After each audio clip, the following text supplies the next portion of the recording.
invité ce soir, M. Norbert Mboum Poutou. M. Norbert, bonsoir. Bonsoir, M. Kibandi. Vous êtes philosophe, vous êtes également un confrère, puisque vous travaillez à Radio Elitien. C'est en tant que philosophe que je vous reçois. Lorsque vous analysez la société congolaise, qu'est-ce qui vous frappe tout de suite? Ce qui me frappe dans la société congolaise, j'essaie de prendre certaines manifestations assez pratiques de la vie. J'entre dans un taxi. Qu'est-ce que nous avons une panne sèche? Et quand nous avons une panne sèche, que fait le conducteur? Il arrête, il va derrière, il prend un récipient qui contient de l'essence, il met dans son réservoir, nous continuons jusqu'à la pompe d'essence. Et lorsque nous arrivons, le type ne fait pas le plein. Il met juste 5 litres et puis il remplit de nouveau son récipient qu'il remet à la place. Et le récipient contient à peu près combien de litres? 1 litre seulement. Et je prends un autre exemple, c'est que je contemple les gens qui sont en train de balayer nos rues actuellement dans la ville. Qu'est-ce qu'ils font? Ils enlèvent la terre de nos chaussées, ils la mettent juste dessus, ou tout au moins ils mettent encore dans le caniveau. Et lorsqu'ils arrivent à épurer le caniveau, il faut peut-être attendre la pluie pour que toutes ces saletés soient évacuées. En fait, qu'elles rentrent encore dans les caniveaux. Alors je me suis dit qu'il y a quelque chose qui n'allait pas. Oui, mais revenons au taximan. Si lui fait ça, c'est parce qu'il n'a pas beaucoup d'argent, peut-être, hein? Peut-être. J'animais dans le temps une émission à Radio Elitien qui avait comme titre « Solutions locales ». Et là, je me suis donné, j'ai fait une petite enquête auprès des taximens. Ces derniers disent que lorsque vous remplissez votre réservoir, la consommation sera aussi grande. Donc c'est par ignorance. C'est par ignorance. Donc vous comprenez. Alors je me dis que s'il faut, il faut faire une transposition de ce que nous vivons plus concrètement dans le monde politique ou dans le monde économique, nous vivons dans une vraie civilisation de panne sèche. Ah bon? Cela signifie que lorsqu'il se pose un problème, même lorsqu'il se pose un grand problème d'intérêt national, au lieu que les gens cherchent une solution définitive, les gens cherchent juste une petite solution. Ils mettent 1 litre d'essence pour arriver à la prochaine pompe. Et une fois à la prochaine pompe, ils ne feront jamais le plein. Alors politiquement, si on traduisait cela en politique, qu'est-ce que ça donnerait? En politique, ça donnerait, on va de crise en crise. Ou comme je l'ai dit souvent, toutes les grenouilles dansent de la même façon. C'est-à-dire que rien de neuf. On a vécu 7 ans de transition. Maintenant, on vit encore des crises politiques. Et c'est ça que je résume un peu dans mon roman Vide. En fait, nos crises plongent leurs racines dans le temps. Nos crises ont commencé juste après notre indépendance. Oui, je crois que juste après notre indépendance, souvent c'est une façon assez, comment dire, que nous essayons d'incriminer la période après l'indépendance. On dit cette période-là. Non. Moi, je crois qu'aujourd'hui, nous devons plutôt réfléchir nous-mêmes aujourd'hui, quelle est notre part de responsabilité dans ce qui arrive. Je fais des enquêtes, des gens disent qu'après l'indépendance, les gens vivaient très bien. Tous les papas me parlent encore de l'époque de Tchombé, quand Tchombé est rentré avec la mallette ou avec le portefeuille. Même les premières années de Mobutu, je crois qu'on dit souvent 32 ans de dictature. Certes, les erreurs de Mobutu, les erreurs économiques ont commencé à partir des années 73, 74, mais avant ça, lorsqu'on a eu le Zaïre monnaie, je crois qu'on avait un Zaïre 2 dollars ou quelque chose comme ça. Donc vous voyez, ça c'était tout de même des périodes assez prospères. Alors, vous qui êtes philosophe, ça veut dire quoi? Ça veut dire que plus nous évoluons, moins ça vaut? Non, pas moins ça vaut, mais peut-être qu'il subsiste quelque chose dans notre effort interne. Et c'est ça que je dis, aujourd'hui, nous devons essayer de s'émanciper de l'immédiateté. Donc ce désir de l'immédiateté commence à entrer dans notre effort interne. Rien que si vous prenez les jeunes Chégué, si aujourd'hui vous arrivez... Les Chégué sont les gens de la rue. Si vous arrivez et que vous leur donnez 10 pains, qu'est-ce qu'ils vont faire? Ils vont tout consommer. Même aussi dans nos ménages. Essayez seulement d'arriver à la maison avec 20 litres d'huile.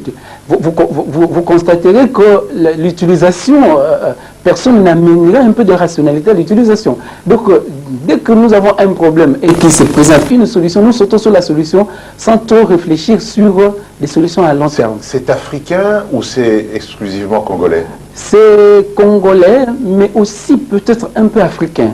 Mais spécifiquement congolais, parce que c'est la société congolaise. Congolaise, que moi j'analyse et que j'observe. Alors, Sun City, est-ce qu'il y a un exemple sur Sun City? Oui, Sun City, nous sommes de nouveau sur cette même logique de panne sèche. C'est que, regardez seulement tout ce qu'on a vécu avant Sun City, tous les discours qu'on a entendus. Mais c'est bizarre, c'est comme si les gens ne réfléchissaient pas sur tous les discours qu'on a tenus pendant les 7 ans de transition et pendant le temps de la conférence. On a entendu encore les mêmes discours. Et les gens sont allés à Sun City, toujours dans la même logique de panne sèche. Il se pose un problème d'intérêt national. Les gens vont pour trouver une solution locale, une petite solution qui essaie de les caser. Oui, à leurs propres problèmes. Et eux, après, ils vont voir. Vous voyez, dès le premier jour, il s'est posé déjà ce problème de partage de pouvoir. Mais on a dit quoi? Pour ne pas créer un scandale, ils l'ont escamoté. Mais le problème subsistait. Donc, à la fin des travaux, le problème surgit en entier. Est-ce que c'est ce qui justifie un petit peu le fait que, après 45 jours, on en était encore aux tergiversations, et même jusqu'aujourd'hui, on ne connaît pas encore ce qui va nous arriver. C'est ça? Exactement. Et ce qui va arriver, c'est que le président Thabo Mbeki a amené une solution, mais les gens vont essayer de l'intégrer aussi dans la logique panne sèche congolaise. Regardez seulement pendant le temps de transition, combien d'envoyés spéciaux nous avons eu ici? Nous avons eu tout le monde ici. On a eu Abdou Diouf, on a eu Ouad, et je me souviens de cette caricature qui est apparue dans un journal après le départ de Ouad. Quand il est entré dans l'avion, il a dit « Après moi, c'est le déluge ». Et après lui, c'était le déluge? Après lui, le philosophe que vous êtes? Oui, après lui, le déluge continue. Il a constaté le déluge et en homme malin, je crois que les grands philosophes africains sont parfois sénégalais, commençant par Senghor. Il a constaté, qu'est-ce qu'il a fait? Il a pris du recul et il est reparti. Le problème est resté entier. En fait, nous devons aujourd'hui essayer de trouver des solutions. Comment sortir de cette logique de l'immédiateté et de panne sèche? Oui, ben, il y a beaucoup d'intellectuels. Et puis, bon, on a l'impression qu'ils ne servent à rien. Oui, l'intellectuel... Parce qu'il y a cette logique de panne sèche. Exactement. Rien qu'à voir nos professeurs d'université. Ce sont des gens qui ont fait de grandes études. Mais ces gens-là, je crois que le politique les a tellement mis dans une situation de panne sèche où ils doivent d'abord chercher leur vécu quotidien, que même leurs réflexions. Tous les idéologues que nous voyons à la télévision, ce sont souvent les professeurs d'université. Mais très étonnant d'entendre ces gens-là discourir dans des raisonnements qui répondent à la même logique de panne sèche. Ah, là c'est pas clair. Là c'est pas clair. Bon, c'est-à-dire que vous entendez un grand professeur, on a vu ça, commençons un peu plus bas par la conférence nationale. Je prendrai seulement les débats qu'on a eu entre le professeur Wundao et le professeur Liao, ou entre Liao et un garde un père. Vous sentez que vous avez d'un côté une théorie politique ou juridique, mais de l'autre côté, vous sentez que les gens sont en train de régner leur théorie à cause de certaines alliances ou à cause de certains penchants politiques, disons, à cause de certains penchants à court terme. Alors, bon, monsieur le philosophe, après avoir analysé tout cela, il faut nous trouver les solutions. Oui, les solutions, il faut les penser. Et vous y avez pensé? J'y ai pensé. Depuis la guerre de Troie, l'histoire de la guerre de Troie est très connue. Ces gens qui vont assiéger la ville de Troie, fatigués, ils font le repli. Qu'est-ce qu'ils font? Ils fabriquent un cheval en bois. Et les Troyens se sont dit, voilà, les dieux nous ont envoyé le cheval. Qu'est-ce qu'ils ont fait? Ils ont cassé les murailles de leur ville alors qu'il y avait dedans des assaillants. Je crois qu'aujourd'hui, la réflexion doit précéder la matière. Donc, nous devons essayer de réfléchir et nous devons avoir le courage de soutenir ces idées, de les défendre, de les vulgariser. Et quand on parle de la presse comme quatrième pouvoir, c'est pour aider justement la vulgarisation de ces idées. Et je crois, cette solution, je l'ai trouvée, c'est au bas du Colisée à Rome. C'est que j'arrive devant le Colisée, je regarde le Colisée construit vers les années 50-40 après Jésus-Christ, subsister jusqu'aujourd'hui.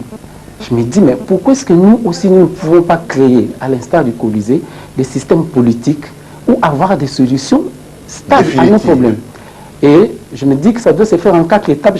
J'appelle ça la loi des 4 C. D'abord, il faut croire.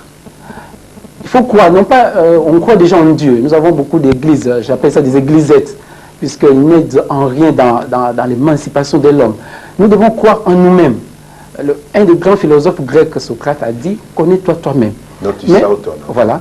Connais-toi toi-même, ce n'est pas seulement moi comme individu, mais je dois connaître aussi mon environnement, mon pays, Aujourd'hui, le Congolais doit connaître son pays et doit connaître que son pays est au milieu de plusieurs enjeux. Et connaître ses faiblesses. Ali. Connaître ses faiblesses. Deuxièmement, il faut concevoir. L'évolution de l'Europe a eu lieu pratiquement vers le 16e, 17e siècle, et c'est là à partir de ce qu'on appelle l'Aufklärung, les Lumières, le siècle des Lumières. Tous ces philosophes et toutes ces philosophies qui sont venues après Descartes. Descartes, c'est le premier philosophe qui a comme maxime, je pense donc je suis. C'est pour la première fois que les gens commencent à mettre la rationalité sur tout ce qu'ils essayent de faire. Et je crois que nous devons, à l'instar de ces chauffeurs taxi ou de ces gens qui balaient les rues, nous devons mettre un peu de rationalité dans ce que nous faisons. Après avoir mis la rationalité, nous devons construire. Et nous devons effectivement construire sérieusement. Rien qu'avoir le nombre de maisons inachevées qu'on a ici dans la ville, ça pousse à réfléchir. Oui, et après, il faut conserver. Puisque après avoir construit, si on ne conserve pas, tout l'édifice s'ébranle. S'écroule. Et donc, vous me faites penser à une chose. C'est curieux, tous nos villages se ressemblent et n'évoluent pas. Ah voilà, tous nos villages, vous savez que nos papas, moi je dis ça, nos papas, nos grands-parents d'abord, ont tout fait pour que nos papas puissent étudier.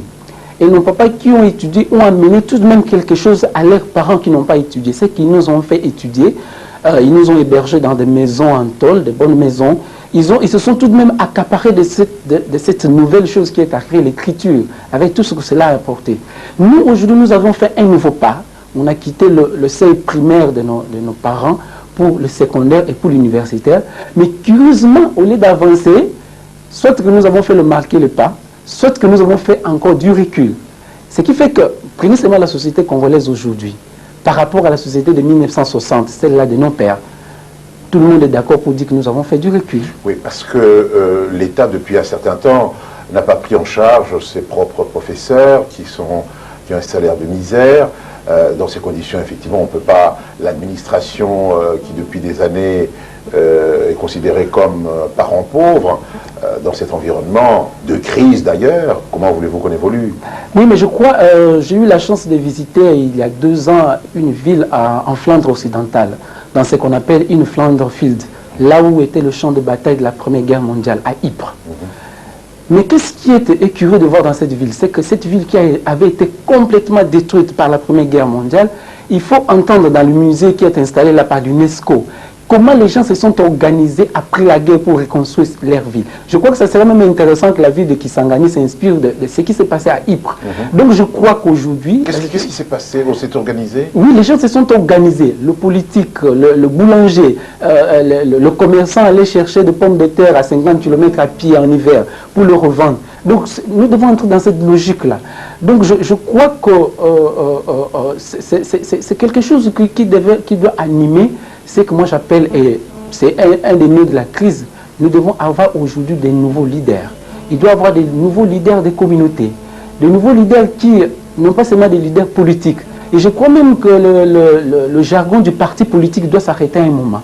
Nous devons commencer des nouveaux partis qui doivent être des partis, j'appelle ça des partis économiques. Vous croyez dans la peau de ces leaders? Bon, je ne sais pas le dire, mais nous savons ce qu'a dit Jésus. Lorsqu'on invite les gens dans une fête, si les premiers invités n'arrivent pas, puisque les bancs sont vides, qu'est-ce qu'on doit faire? On va dans la rue chercher... On prend ceux qui sont là. Donc si on n'a pas ces leaders-là, nous devrons, quoi que l'on dise, nous devons essayer de défendre nos idées et avancer dans cette idée des partis économiques. C'est très simple. Aujourd'hui, j'ai vu par exemple le dernier homme religieux qui est arrivé ici, je crois, Bonk, quelque chose comme ça. Vous avez vu le monde qu'il a drainé. Ou lorsque nous avons eu la marche de soutien du dimanche passé. Mais je me dis, je prends une idée saugrenue de mon ami Zachary, qui a dit, nous n'avons pas de compagnie nationale. Mais si les Congolais pouvaient cotiser à acheter un avion prenons combien? 2 millions de dollars, 20 millions de dollars. Mais si chaque Congolais devenait actionnaire, je transpose l'idée. Les 3 millions de... plus qu'une minute. Oui, je transpose l'idée. Les 3 millions de personnes amenées par banque, si ces gens-là pouvaient devenir des opérateurs économiques. Vous comprenez que je me dis qu'on doit changer la façon de voir les choses. Bien, merci, c'est beaucoup de philosophie. Le mot de la fin. Le mot de la fin, il y a Alpha Condé, le Guinéen, qui a dit qu'il fallait prononcer une amnistie vis-à-vis de tous les anciens chefs d'État. Je crois qu'aujourd'hui, pour que le pays marche, il faut une amnistie économique vis-à-vis de tous les anciens gestionnaires de la chose publique. Ces gens-là n'ont pas eu le temps de bien s'insérer dans la vie. Ils ont mal géré, non pas seulement la chose publique, mais leur vie personnelle. Les 300 personnes qui se trouvent à Sun City, il se pourrait que 200 soient des sans-emploi. Pas il se pourrait, mais 200 sont des sans-emploi. Aujourd'hui, ces gens-là luttent pour leur emploi. Donc il faut essayer de les aider à retrouver un cadre économique où ils peuvent épanouir. Je me dis que tous les gens qui ont été avec Mobutu ont vu leur bien spoliés par la FDL. Les gens de la FDL qui sont arrivés n'ont pas eu le temps de bien s'installer. Maintenant, il y a cette guerre à Sun City. Si les mouvanciers doivent revenir, où est-ce qu'ils vont s'installer? Entre-temps, ceux qui sont dans leur maison, ils doivent aller où? Donc il faut une amnistie économique, que le pays prenne une décision pour dire tous les anciens dignitaires, tous les anciens gestionnaires, AFDEL, Imper et le reste, on accorde une certaine indemnité des sorties. Vous verrez que le pays va bien marcher. Très bien, je termine par cette phrase d'un ami, Kagé, qui me disait « Il ne faut plus continuer à prier pour demander quoi que ce soit au bon Dieu. Il nous a tout donné. Si nous continuons à lui demander, on va finir par l'énerver. » Bonsoir et à demain.